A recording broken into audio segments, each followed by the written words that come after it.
இன்றைக்கு வரைக்கும் அதிமுகவை மீட்க வேண்டும், வலிமைப்படுத்த வேண்டும்.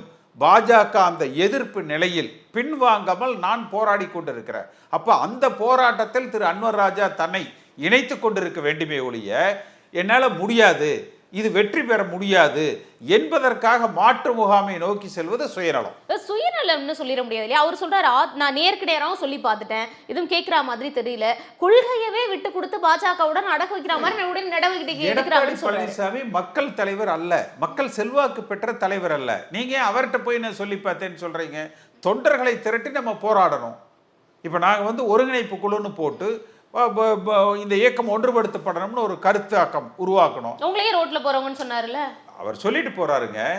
அவர் சொல்லிட்டு போறாரு, அது அவருடைய அறியாமை.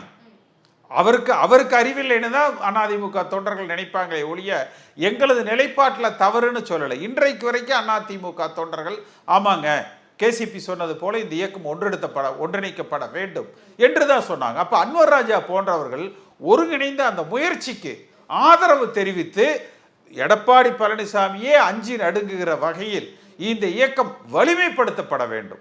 மாறாக எதிர்முகாமுக்கு செல்வது தவறு.